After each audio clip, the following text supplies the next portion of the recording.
রাঁধুনি লঙ্কা ফোড়ন দিয়ে আলু বেগুন দিয়ে মাছের ঝোলটা রান্না করবো, ফুলি মাছের।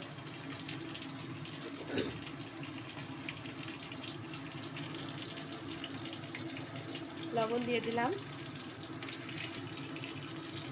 হলুদ দিয়ে দিলাম,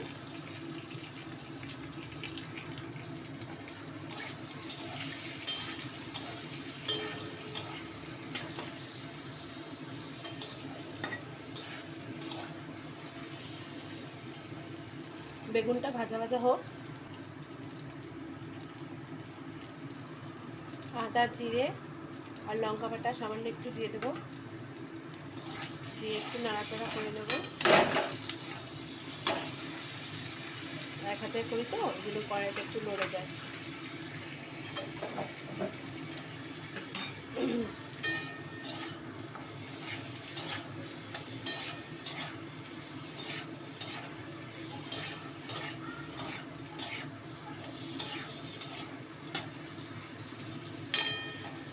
হালকা পাতলা করে ঝোল করব। মশলাটা ভাজা ভাজা হয়ে গেছে, আমি এবার একটু জল দিয়ে দেবো পরিমাণ মতন।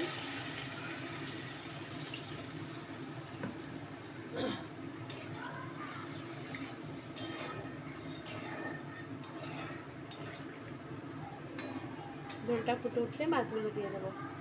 ঝোলটা ফুটে উঠেছে, মাছগুলো এবার আমি দিয়ে দেবো।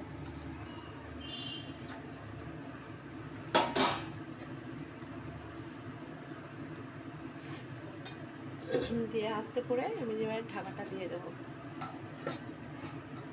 যাতে আলুগুলো সেদ্ধ হয়ে যায়। ফুলি মাছের ঝোলটা কমপ্লিট হয়ে গেছে আমার, আলুগুলোও সিদ্ধ হয়ে গেছে।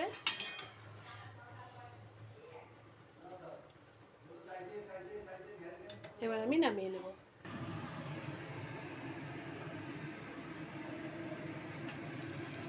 সেটা হচ্ছে উচ্ছে পটল আর কুমড়ো দিয়ে একটা চচ্চড়ি বানাবো। পাঁচফোড়ন ফোড়ন দিয়ে দিলাম, লঙ্কা ফোড়ন দিয়ে দিলাম,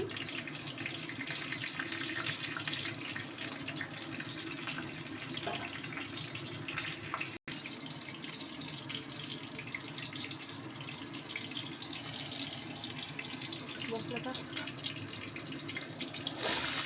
এবার সবজিগুলো দিয়ে দেবো একে একে। চচ্চড়িটার মধ্যে কিছুই দেবো না, একটু লবণ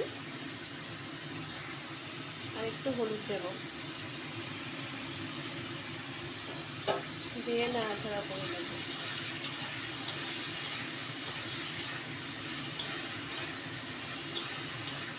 একটু ভাজা ভাজা হলে জল দিয়ে দেবো, সামান্য একটু জল দিয়ে ঢাকা দিয়ে দেবো।